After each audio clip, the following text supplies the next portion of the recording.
Voltar para o noticiário nacional, a defesa do ex-presidente Jair Bolsonaro pediu pela segunda vez que o Supremo Tribunal Federal devolva o passaporte dele. Vocês vão se lembrar que o documento dele foi apreendido pela Polícia Federal no mês passado, numa operação sobre a suposta tentativa de golpe. Vamos a Brasília com a nossa repórter Gabriela Prado, que acompanha essa investigação e essa operação de perto. Boa noite, Gabriela.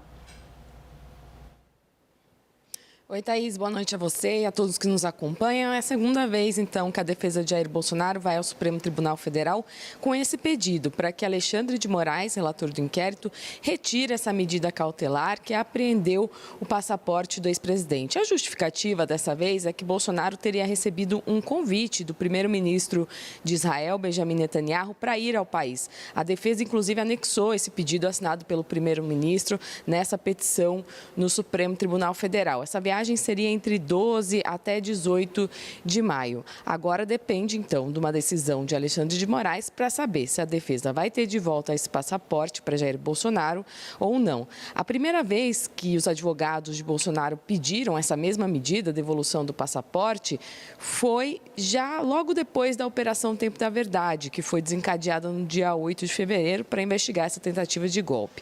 E naquela época a defesa já alegava que Jair Bolsonaro, sempre quando fez viagens internacionais, comunicou às autoridades, comunicou à Suprema Corte, detalhava passagens de ida e volta, cronograma das viagens, então não teria necessidade de manter essa medida cautelar. Agora, nesta semana, o que a gente também soube é que o primeiro pedido que a defesa fez para reaver esse passaporte foi exatamente no mesmo período em que Jair Bolsonaro esteve na Embaixada da Hungria durante o carnaval, em que ele ficou 2 dias hospedado por lá e que a Polícia Federal investiga se ele estava tendo uma tentativa de pedir asilo ali para a Embaixada húngara.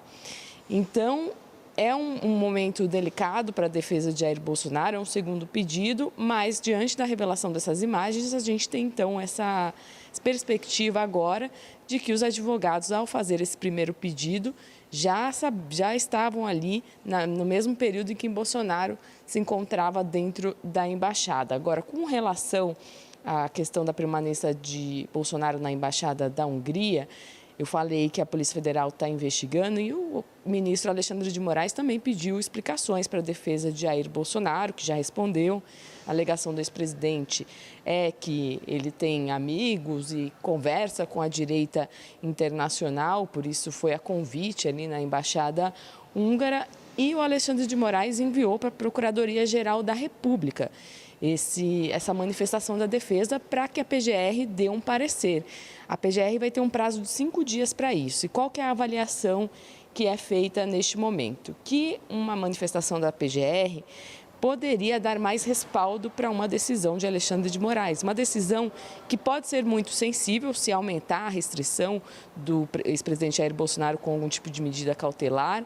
Então, Moraes pediu a esse parecer, é uma praxe, mas também de olho no respaldo aí de Paulo Gonet para uma possível medida que possa ser tomada com relação à saída do ex-presidente à Embaixada da Hungria. Agora, sem passaporte, Jair Bolsonaro precisa aguardar realmente a resposta do ministro para ver se ele retira essa medida cautelar. Sem isso, ele não poderia viajar a convite de Benjamin Netanyahu para Israel. Thaís.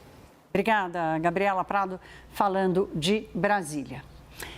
Theo Cury já chega aqui para a gente conversar. Theo, esse convite de Netanyahu é claramente uma provocação política ao presidente Lula diante do embate aí entre os dois líderes. E o pedido chega exatamente na semana em que Bolsonaro aparece na embaixada, precisa se explicar. Quer dizer, não tem como separar a política da decisão friamente judicial, né?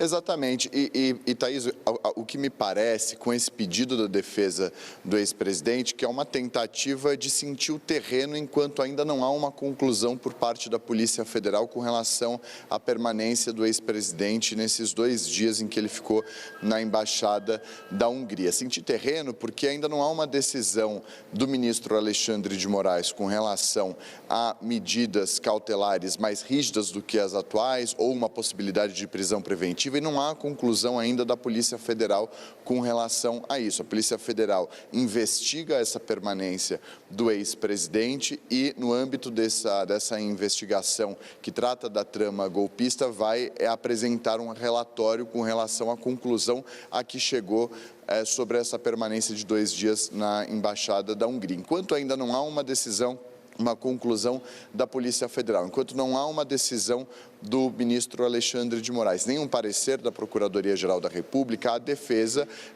faz isso em uma tentativa de sentir o terreno, de sentir de que maneira o Judiciário e o Ministério Público e a Polícia Federal estão vendo essa decisão do ex-presidente de passar 2 dias na embaixada, na representação da Hungria. O que especialistas em relações internacionais, em política externa, dizem que é uma espécie de autoasilo, já que nesses 2 dias, entre os dias 12 e 14 de fevereiro, ele não poderia ser preso por uma determinação da Justiça brasileira. E, para além disso, tem esse contexto entre o Brasil e Israel, depois das falas, do discurso do presidente Luiz Inácio Lula da Silva com relação à atuação das forças israelenses no sul da faixa de Gaza, com a morte de milhares de civis, principalmente de mulheres e de crianças, na tentativa do governo israelense de combater o Hamas, algo que vem sendo feito pelas forças israelenses desde o dia 7 de outubro. O governo brasileiro, obviamente, repudiou o ataque que classificou como terrorista do Hamas, mas vem desde então dizendo que há uma resposta, uma reação desproporcional por parte do governo de Benjamin Netanyahu. O governo brasileiro, o presidente Lula, foi considerado uma persona non grata, uma pessoa que não seria bem-vinda em Israel. Houve toda aquela convocação do embaixador brasileiro em Israel, não para o escritório diplomático, mas sim para o Museu do Holocausto, uma forma de constranger o embaixador brasileiro. Depois disso, houve essa classificação do presidente Lula como uma persona não grata, houve a convocação do embaixador brasileiro, depois que o governo israelense e o seu ministro das Relações Exteriores fizeram uma série de publicações em português nas redes sociais, com o objetivo de provocar e de constranger o governo brasileiro, mais especificamente o presidente Luiz Inácio Lula da Silva. Então, em meio a isso, não bastasse os processos pelos quais responde o ex-presidente Jair Bolsonaro no Supremo Tribunal Federal, carteira de vacinação adulterada, trama golpista na cúpula do governo